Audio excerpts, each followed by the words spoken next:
Hi అండి, నమస్తే. Welcome to my channel. ఎలా ఉన్నారండి? అందరూ బాగున్నారా? నేను కూడా బాగున్నానండి. ఈ రోజు వీడియో ఏంటంటే కుకింగ్ క్లాస్ పార్ట్ 2 అన్నమాట. ఈ వీడియో స్టార్ట్ చేయబోయే ముందు మన సబ్స్క్రైబర్స్ కి, వ్యూవర్స్ కూడా అందరికి చాలా అంటే చాలా థ్యాంక్స్ అండి. కుకింగ్ క్లాస్ 1 అయితే చాలా బాగా రీచ్ అయింది. చాలా మందికి ఆ వీడియో నచ్చింది. ఆ వీడియోకి మీరు ఇచ్చిన ప్రోత్సాహంతో కుకింగ్ క్లాస్ 2 అయితే ఈ రోజు స్టార్ట్ చేయబోతున్నాను. ఈ పార్ట్ 1 లో మనం చేసే వంట ఏదైనా సరే రుచిగా కుదరాలంటే ఏ నియమాలు పాటించాలి అనేవి కొన్ని బేసిక్ టిప్స్ అనేది మనం ఆ వీడియో నేర్చుకున్నాము. ఆ విధంగా చేస్తే మీరు ఏ కూర వండినా ఎలా వండినా అది రుచిగానే కుదురుతుంది. అలాంటి టిప్స్ ఆ వీడియోలో ఉన్నాయి. మీరు ఎవరైనా ఆ వీడియో చూడని వాళ్ళు ఉంటే వెళ్ళి ఆ వీడియో కూడా చూడండి. వంటకు కావాల్సిన బేసిక్ టిప్స్ అనేది ఆ వీడియోలో నేర్చుకున్నాము. ఇప్పుడు వచ్చేసి ఈ వీడియోలో ఏం నేర్చుకుంటామంటే, మనం కూరలు చాలా రకాలు వండుతూ ఉంటాము. మన కూర రుచిగా కుదరాలన్నా, మనం చేసే వంట గుమగుమలాడుతూ ఉండాలన్నా ఫ్లేవర్ అంతా ఎక్కువ తాలింపులోనే ఉంటుంది. తాలింపు మంచిగా కుదిరితే ఆ కూర టేస్ట్ బాగుంటుంది, అలాగే స్మెల్ కూడా బాగుంటుంది. మరి ఈ రోజు వీడియోలో ఏ కూరకి ఎలా తాలింపు పెట్టుకోవాలి, పచ్చడికి ఎలా తాలింపు పెట్టుకోవాలి, పులుసులకి ఎలా తాలింపు పెట్టుకోవాలి, పప్పుకి ఎలా తాలింపు పెట్టుకోవాలి అనేది మనం ఈ రోజు వీడియోలో నేర్చుకుందాము. కూర రుచిని పెంచాలన్నా, మన కూర గుమగుమలాడిపోతూ ఉండాలన్నా తాలింపు పాత్ర చాలా ఉంటుందండి. ఒక 20-30% కూర రుచి తాలింపు మీద కూడా ఆధారపడి ఉంటుంది. పప్పులకు ఒకలాగా, పచ్చళ్ళకు ఒకలాగా, పులుసులకు ఒకలాగా, నాన్ వెజ్ కర్రీస్కి ఒకలాగా, నిల్వ పచ్చళ్ళకు ఒకలాగా, ఒక్కో రెసిపీని బట్టి ఒక్కో విధంగా తాలింపు పెట్టుకోవాలి. ముందుగా పప్పులకి ఎలా తాలింపు పెట్టుకోవాలో చూద్దాము. మనకి పప్పు కూరలకి పచ్చిశనగపప్పు, సాయమినపప్పు అవసరం లేదండి. పప్పు కూరలకి ఆయిల్ వేడైన తర్వాత చక్కగా ఆవాలు, జీలకర్ర వేసి కొద్దిగా ఎండుమిరపకాయలు అనేది కొంచెం 1-2 కాకుండా 3-4 వేసుకోండి. 3-4 ఎండుమిరపకాయలని తుంపి తాలింపులో వేసుకోండి. ఫ్లేవర్ చాలా బాగుంటుంది. అలాగే ఒక 5-6 వెల్లుల్లిపాయలని చక్కగా దంచి చితక్కొట్టి వేసుకోండి. పప్పు ఫ్లేవర్ అనేది చాలా బాగుంటుంది. కరివేపాకు వేసుకోండి. మంచిగా కరివేపాకు అనేది కొద్దిగా ఒక 2-3 రెబ్బలు వేయండి, బాగుంటుంది. పప్పు తాలింపు అనేది ఇలా పెట్టుకోవాలండి. పప్పు తాలింపుకి పప్పులు అవసరం లేదు. ఇలా నేను చెప్పిన ప్రాసెస్ లో 1 by 1 వేసుకుంటా రావాలి. అలా కాకుండా ముందు కరివేపాకు, ఎండుమిరపకాయలు వేసి తర్వాత ఆవాలు, జీలకర్ర వేస్తే ఈ లోపు ఎండుమిరపకాయలు మాడిపోతాయి. అలా కాకుండా పప్పుకి ఇప్పుడు నేను చెప్పిన ప్రాసెస్ లో తాలింపు పెట్టుకోవాలి. నెక్స్ట్ వచ్చేసి రోటి పచ్చళ్ళకి ఎలా తాలింపు పెట్టుకోవాలో చెప్పుకున్నాము. రోటి పచ్చళ్ళు కానీ మనం పచ్చడి రోట్లో చేసినా, మిక్సీలో వేసినా గవకన నేను వాటిని అయితే రోటి పచ్చళ్ళు అని అంటాను. ఈ పచ్చళ్ళకి తాలింపు ఎలా పెట్టుకోవాలంటే, చక్కగా ఆయిల్ వేడిన తర్వాత కొంచెం ఎక్కువ క్వాంటిటీలో పచ్చిశనగపప్పు వేసుకోవచ్చు. 1 స్పూను 2 స్పూన్లు పచ్చిశనగపప్పు వేసుకోవచ్చు. ఎవరికైనా నోటికి నలగవు, పప్పులు నలగవు, పళ్ళు బాగాలేవు అనుకున్న వాళ్ళు వాటిని స్కిప్ చేయొచ్చు. కానీ పచ్చళ్ళకి ఎప్పుడైనా పచ్చిశనగపప్పు క్వాంటిటీ కాస్త ఎక్కువ ఉంటే మనకి నములుతున్నప్పుడు పంటి కింద ఆ గింజలు తగిలి టేస్ట్ అనేది చాలా బాగుంటుంది.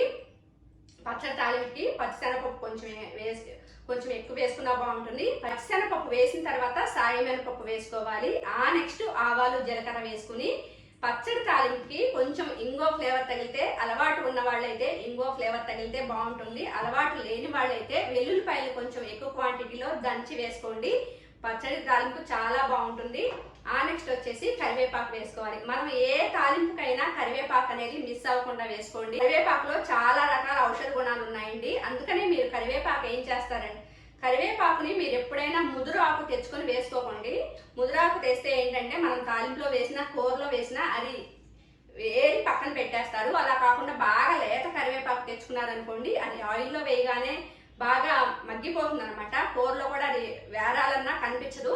సో కరివేపాకుని వీలైనంత వరకు లేతది తెచ్చుకోవడానికి ట్రై చేయండి. అసలు కుదిరితే మీకు కనుక ప్లేస్ ఉంటే, మీకు వీలుంటే ప్రతి ఇంట్లో ఒక కరివేపాకు చెట్టు పెంచుకుంటే చాలా మంచిది.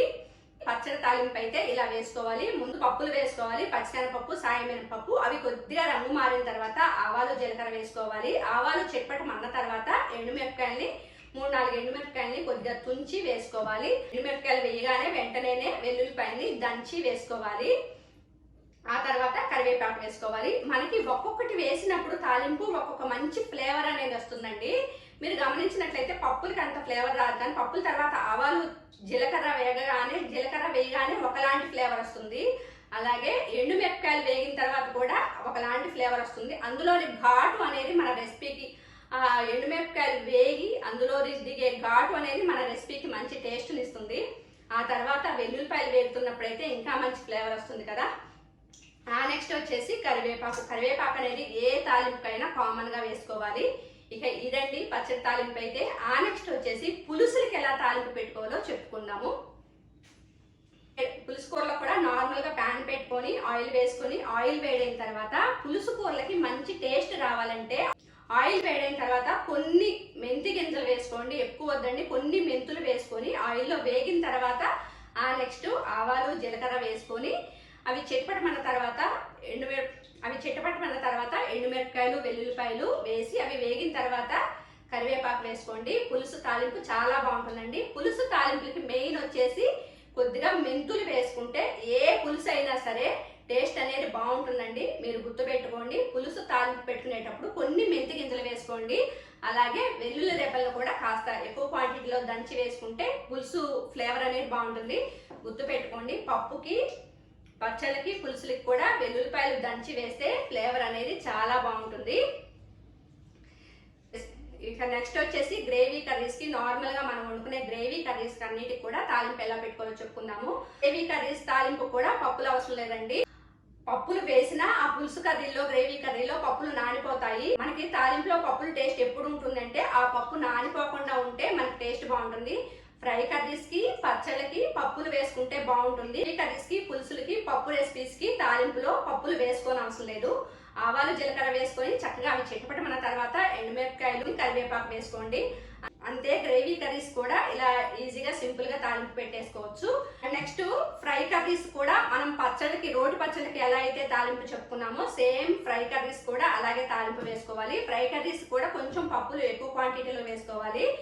ఫ్రై కర్రీస్ కి ఆయిల్ వేడిన తర్వాత ఫస్ట్ పచ్చిశనగపప్పు, సాయం మినపప్పు వేసుకుని కొద్దిగా కలర్ మారిన తర్వాత ఆవాలు జీలకర్ర అవి చిటపటమన్న తర్వాత ఎండుమిరపకాయలు, వెల్లుల్లిపాయలు అవి కొద్దిగా వేగిన తర్వాత కరివేపాకు వేసుకోవాలి. ఇదేనండి తాలింపు. మనం పచ్చడి రెసిపీ, రోటి పచ్చడికి ఎలా అయితే తాలింపు పెట్టుకుంటామో ఫ్రై కర్రీస్ కూడా అలాగే తాలింపు పెట్టుకోవాలి. అండ్ నెక్స్ట్ వచ్చేసి నాన్ వెజ్ కర్రీస్ కి తాలింపు అంటే, మేమైతే నాన్ వెజ్ కర్రీస్ ఆయిల్ వేడైన తర్వాత కొద్దిగా చెక్క, లవంగాలు, యాలకులు వేస్తామండి. అలాగే నార్మల్ కర్రీస్ వేసే ఏ తాలింపు ఐటమ్ కూడా నాన్ వెజ్ కర్రీ తాలింపుకి వేయమన్నమాట. ఆవాలు జీలకర్ర, పచ్చిశనగపప్పు, సాయం మినపప్పు ఇవన్నీ ఏమి వేయము. వెల్లుల్లిపాయలు, కరివేపాకు ఇవన్నీ మేమైతే ఏమి వేయమండి నాన్ వెజ్ కర్రీస్ తాలింపుకి. నాన్ వెజ్ కర్రీస్ కి ఆయిల్ వేడిన తర్వాత కొద్దిగా చెక్క, 5-6 లవంగాలు, ఒక 2-3 యాలకులు వేస్తాము. అంతేనండి. చెప్పుకున్నాం కదా, ఒక్కో కర్రీకి ఒక్కొక్కలాగా తాలింపు పెట్టుకోవాలి. ఈ ప్రాసెస్ లో మీరు తాలింపు పెట్టుకున్నట్టయితే మీరు ఏ రెసిపీ చేసినా దాని ఫ్లేవర్ అయితే గుమగుమలాడిపోతూ ఉంటుంది. ఇక నెక్స్ట్ నుంచి మీరు ఏ రెసిపీ చేసినా ఈ విధంగా ఒక్కొక్క కర్రీ, కూరకైతే ఒకలాగా, పులుసుకైతే ఒకలాగా, పచ్చళ్ళకైతే ఒకలాగా, నాన్ వెజ్ రెసిపీస్కి అయితే ఒకలాగా ఈ విధంగా తాలింపు పెట్టుకోండి. ఈ వీడియో అనేది మీ అందరికి నచ్చింది అనుకుంటున్నాను. ఈ వీడియో నచ్చితే తప్పకుండా వీడియోని లైక్ చేయండి. మరియు చాలా మందికి ఈ వీడియో తప్పకుండా యూజ్ అవుతుంది అనుకుంటున్నాను. ఈ వీడియో ఎవరికైనా యూజ్ అవుతుంది అనుకుంటే వాళ్ళకి షేర్ చేయండి. మరిన్ని interesting and tasty simple recipes కోసం చెఫ్ అభినందన ఛానల్ ని సబ్స్క్రైబ్ చేసుకోండి. Okay friends, thank you, bye. మరొక కొత్త వీడియో తోటి మళ్ళీ కలుద్దాం.